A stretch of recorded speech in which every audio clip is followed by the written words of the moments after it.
Hey guys, you're out of time for SamaTime. Today we have here Senator Cordell Cleare, representing East Harlem, Central Harlem, West Harlem, a portion of the Upper West Side, and Washington Heights. Now that I'm very proud of.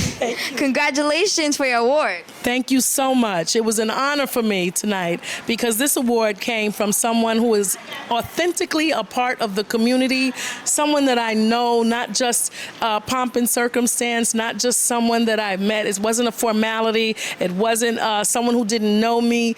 These are people that know me. These are people that I know and I respect and love and honor, and that's what makes this award so special. And I think that the award was very special indeed. So I want to know, because a lot of people are confused between a senator, a mayor, and a governor. So can you please clear that up? Sure. So a governor is someone who governs the whole state. That's like the top person in New York State. A mayor governs a city along with the 51 council members in the city. So the mayor governs New York City. So there are mayors across New York State, but you know, I work with the mayor of New York City. And the governor also works with a legislative body, and that's me, my body, which is the Senate, the New York State Senate. And then we also have an assembly, the New York State Assembly. So us, along with the governor, govern the state. The mayor, along with the city council and those 51 members, they govern the city of New York, and other cities in New York have similar structures as well. Thank you for clearing that up. And I also want to know what is the process of becoming a senator? And how did you even become a senator? Ooh, that's a big question. So the process, of course, is the electoral process, right? We have elections, and senators in New York State are elected every 2 years, as well as assembly members. Every 2 years, we have to run for office. This is my off year, so I'll be running next year, again, for my seat. However, when I got my seat, there was a special process that I had to go through because my predecessor was elevated to lieutenant governor after our governor stepped down, and our lieutenant governor became the governor, making her the first female governor in New York State. And she then selected a lieutenant governor who was the former senator of this district, Brian Benjamin, and he moved into that seat. So his term was not quite fully ended, so they had to do a special election to get someone to fill the space. And I was the winner of that special election. I ran against 5 other people. It's not quite like the general election where everyone participates in it, but we have people called county committee members who represent certain sections of the voting population. And those people came together and they selected who they wanted to be the Democratic nominee. And that was me. Congrats. Yes, thank you. And after that happened, I had to run the following year in the primary and in the general election, and that's how I became the state senator. So, Making me, by the way, and I must always say this, I'm only the second woman to ever hold this position in this district. The first woman, Constance Baker Motley, held it over 50 years ago. So it took that long for another woman. So that's another reason that makes me very proud. And that should be, and that you're making history by that, because if it's a whole another 50 years, yes, that speaks a lot of volumes. Yes, it absolutely does. And to walk in the footsteps of someone like her, Constance Baker Motley wound up serving on the Supreme Court. She wound up becoming the Manhattan Borough president. She was so talented. People were always looking for her, and one of the most significant things that she did was she was the author, the architect of Brown versus Board of Education, which was a very, very big a battle around separate and unequal education for Black and white children. And I think that was very needed to help turn into what our education is like today. And I look at history, I'm like, okay, if this didn't happen before and if this didn't happen before, then our world would be very different. So to all the senators, to all the presidents, to all the governors and mayors that helped make a beautiful change to New York, to the U.S., thank you. I appreciate that. Thank you. And can I say thank you to you? Thank you. I have never been interviewed by someone 11 years old. And you don't know how proud, you don't know what I'm feeling inside right now. I didn't have a daughter. But I think about if I had a daughter, how wonderful it would be if she were something like you, doing what you're doing right now. These are the possibilities that we want to see. This is what I want to see happen in the future. I want young people like yourselves, because you're brilliant. We fight for educational opportunities because we know we have the capability, we have the talent, we have the skills. But something happens. We have a system that tends to work against us. And when I see young people like you, it gives me all the hope that I need. It gives me the drive that I need to continue fighting day after day, year after year, until we get where we need to be. So thank you. Thank you. I also want to know, in one word, can you describe being a senator? Oof. I would say, for me, I may not be able to say it in one word. All right, one sentence.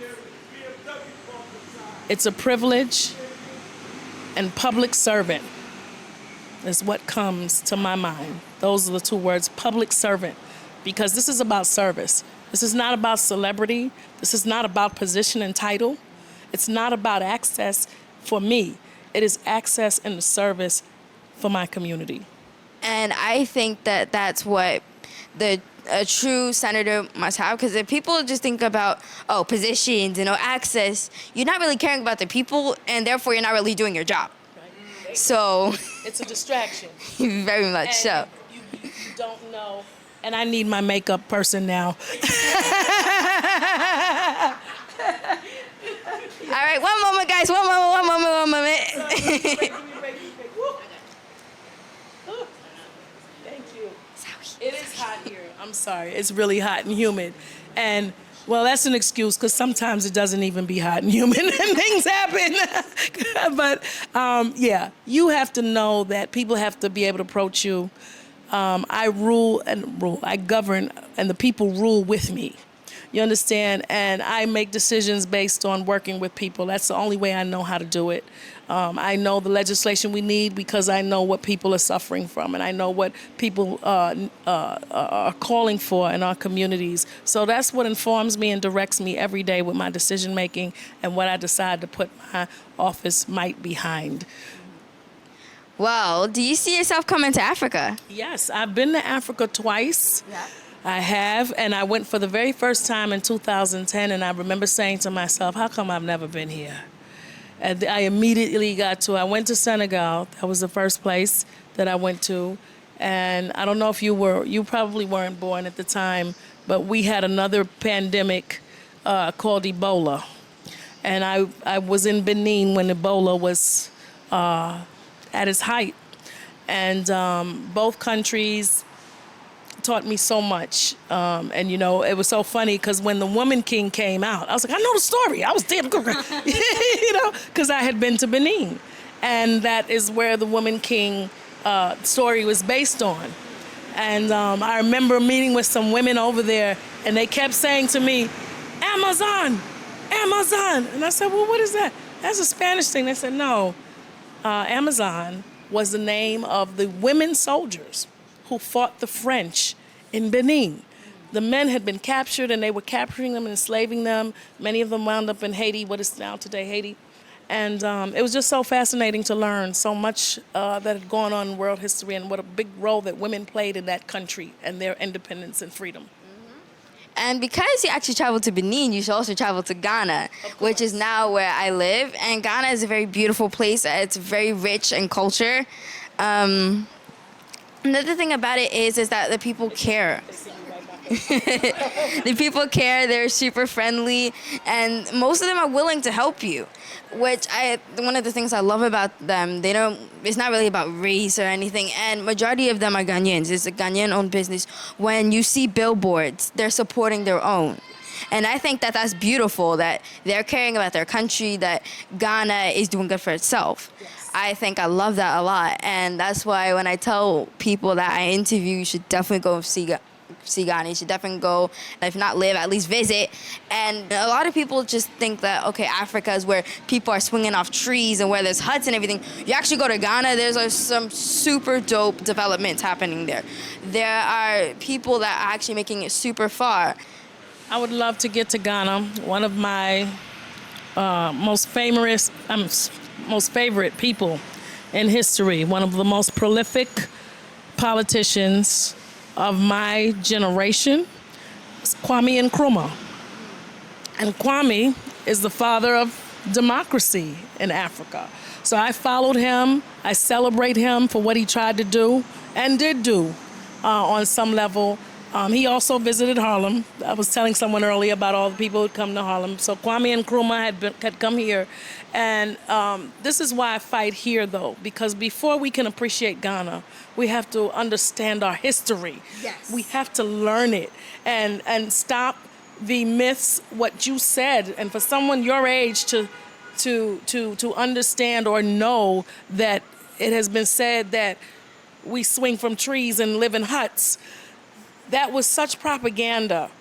And even in places where people do live in other types of housing, it was not was promoted to us in Tarzan and other movies and other types of propaganda that made us look like savages, like we weren't civilized. In fact, it was civilization. And it was eco-friendly civilization, quite frankly.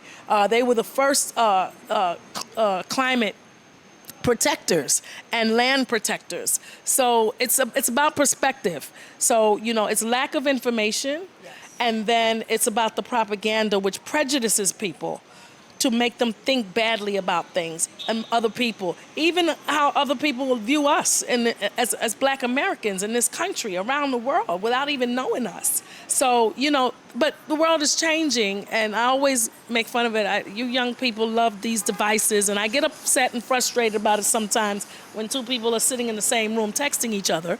However, I also look at it that even in the jungles, in the most remote corners of the world, people are getting a hold of these devices. And when you have that, you can get information. And you can actually talk to people around the world. We didn't have this. We didn't have this when I was coming up. But y'all can communicate. I see the different types of genres of music and languages and style and the different developments of hip hop all around the world. I'm looking at it and I'm saying, you know what? It's going to catch up. It's going to catch up, and the lies are going to stop, and people are going to see past all these differences and see what is so much alike about all of us. I brag about Harlem. I name the sections and neighborhoods. But what I love about Harlem is, though I haven't traveled to many, many countries in the world, so many have traveled here.